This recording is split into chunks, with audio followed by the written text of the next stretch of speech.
আর BJP বলে এক হয়েছে।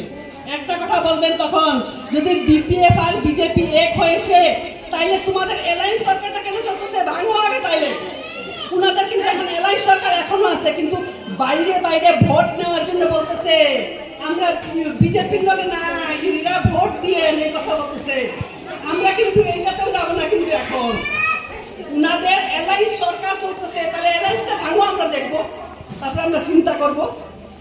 এইভাবে মানুষকে উল্টা পুল্টা পটি পাড়িয়ে ভোট নেওয়ার জন্য চেষ্টা করতে, বিশেষ করে আমাদের মহিলার উপরে যেটা ওরা ভোট ব্যাংকের নাটকটা করতেছে, এইবার যাতে আমাদের বিদেশিবাসী প্রত্যেকজন মহিলা সব বের হয়ে আসে, আপনারা আমাদের নাঙ্গলের ছবিতে ভোট দিয়ে আমাদের বিপিএফ দলকে, আপনাদের ক্যান্ডিডেট সুকুর সিং স্যারকে বিপুল ভোটে যাতে আমরা এখান থেকে জিতিয়ে নিয়ে যেতে পারি, আর এমসিএল খালি না, যাতে আমরা কালকে ইএমএ দাবিদার হতে পারি, ওই একটা আশা করে। আর আমি একটা পূর্ণ আশাবাদী, যেভাবে আগেও মোজাবাড়িতে আমাদের বিপিএফকে খুব সহমত ছিল, খুব ভালোবেসেছিল, খুব ভালোভাবে যেভাবে আপনারা ভোট দিয়েছেন, এই ভিডিও আমি আশা করি আপনারা বিপিএফ দলকে নাঙ্গলের ছবিতে বিপুল ভোটে জয় করিয়ে আমাদের এখান থেকে আরেকবার আমাদের এমসিএলকে জিতিয়ে নিয়ে যাবেন, তারপরে উপরে নিয়ে গিয়ে ইএম বানাবেন, এই আশা করে আজকের আমার বক্তব্যটা এখানে শেষ করলাম। ধন্যবাদ।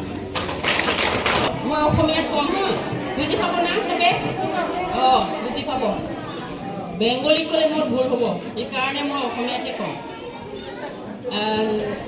আজি এই কমিউনিটি হলত আমাৰ মোজাবাৰীত মহিলাসকলৰ যিটো মিটিং, যিটো পৰিচালনা কৰা আমাৰ ব্লকৰ সভানেত্ৰী বাইদেউ, ইয়াত উপস্থিত আমাৰ এই 13 চিৰাং যিটো সমষ্টি, 13 চিৰাং সমষ্টিৰ আমাৰ সন্মানীয় আৰু মৰমৰ কেণ্ডিডেট, আমাৰ কেণ্ডিডেট সুকুৰ সিং মুছাহাৰী ছাৰ, আৰু তেখেতৰ লগত অহা আমাৰ জিলা আৰু চেণ্ট্ৰেল কমিটিৰ বিষয়ববীয়াসকল, মোৰ লগত অহা আমাৰ চেণ্ট্ৰেল PMD, এইমাত্ৰ আপোনালোকৰ সন্মুখত বক্তব্য দি যোৱা আমাৰ পূৰ্ণিমা চেত্ৰী বাইদেউ, আৰু আমাৰ জিলা কমিটিৰ মহিলাৰ চিৰাং জিলা কমিটিৰ সভানেত্ৰী মীনা নাৰ্জাৰী বাইদেউ, আৰু লগতে আমাৰ এই ব্লকৰ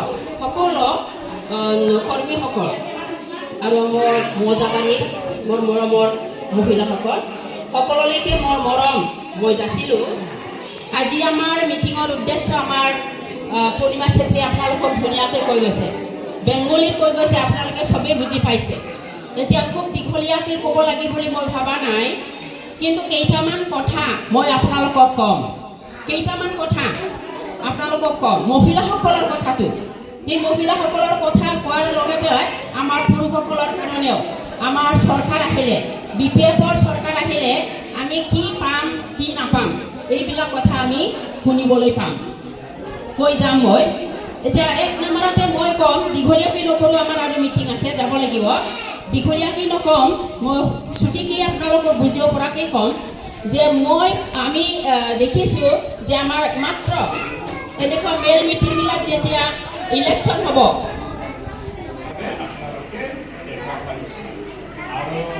আপোনালোকে মোক নাঙলৰ ছবিত ভৰ্তি জয়যুক্ত কৰিব পাৰিব।